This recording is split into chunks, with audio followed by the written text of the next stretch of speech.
Hi, my name is Jasmine Francillon, and today I'm going to talk to you guys about sleep hygiene.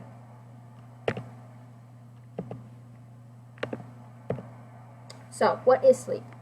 Sleep is a state in which an individual lacks consciousness, awareness of environmental surroundings, but can be easily aroused. Most adults require around 7 to 9 hours of sleep per 24-hour period. We all probably don't get 7 to 9 hours, but it's recommended. And some physiological sleep mechanisms include the sleep-wake cycle and some sleep architecture. And I included the picture of this cute little sloth. So, what is adequate sleep? Adequate sleep is the amount of sleep an adult needs to be active and alert during the next day. So, sleep affects many bodily processes, including behavior, psychological, which include memory, mood, hormone secretion, immune function, glucose metabolism, and body temperature.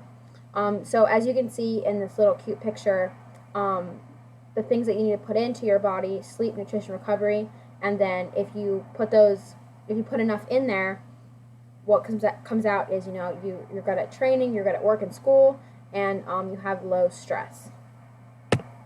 So if you get an adequate sleep, it's obtaining less than the recommended amount of sleep that is needed, and it can cause a sleep disturbance or a sleep disorder.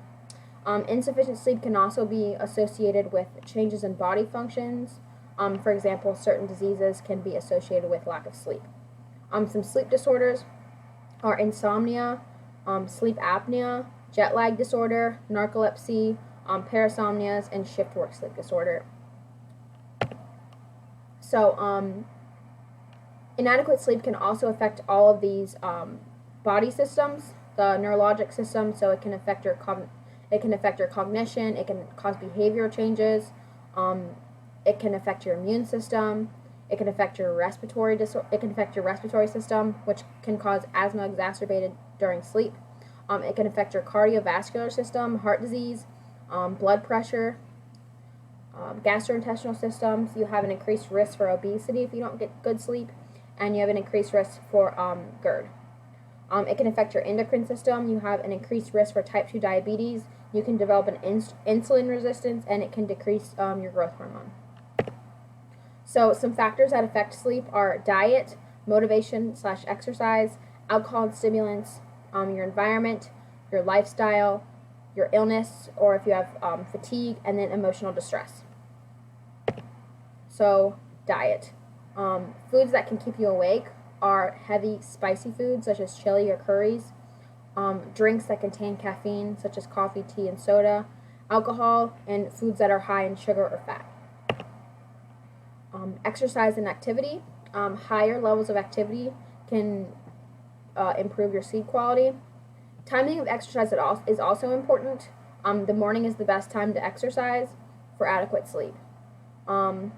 Any resistance types exercise is also going to improve sleep, and you want to avoid exercise an hour and a half before sleep as well. So here's a little great picture about some workout tips to improve your sleep. So alcohol and other drugs can affect your sleep. Alcohol use equals decreased sleep. So it can cause a later bedtime. We think alcohol might help us go to sleep, but actually it increases daytime sleepiness, and it causes poor academic performance. As like I said, alcohol used as a sleep aid, it actually does the opposite effect, and it promotes insomnia and increases the likelihood of waking up through the night. And alcohol affects the amount of time we get in REM sleep. It suppresses that. And research is still out in the infancy concerning cannabis.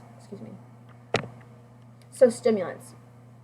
Us college students, we enjoy our caffeine. We thrive on our caffeine. So caffeinated beverages decrease the length and sleep quality. Here's a little chart here on the amount of caffeine per drink. You can see that coffee has 128 milligrams, and a Monster has 50 to 145.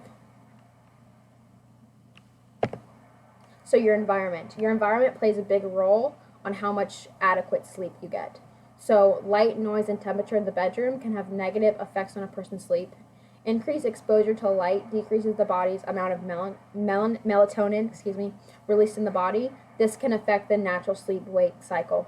So, for example, you're playing on your phone while you're trying to sleep. That is not conducive to good sleep. So, noise and temperature extremes can disrupt the progression into deeper sleep. So, if you're really hot or really cold, it can affect your sleep. So, stress.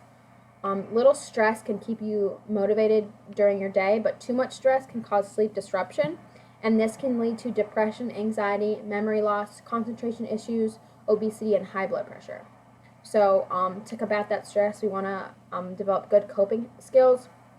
So this includes, deep breathing, meditation, relaxation exercises.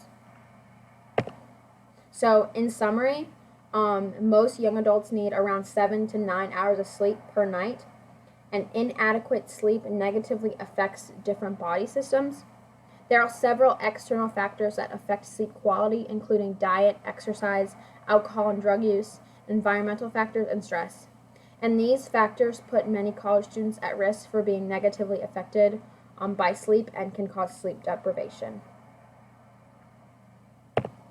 So some tips for good sleep hygiene. You want to practice relaxation exercises that I mentioned earlier. You want to avoid caffeine and nicotine at least 4 to 6 hours before bed. You want to have that good sleep environment, the low lights, the lack of noise, things like that. You want to adapt a bedtime routine. And you do not want to read, write, eat, or watch TV or use electronics in bed. And here's the references. Does anybody have any questions? Thank you.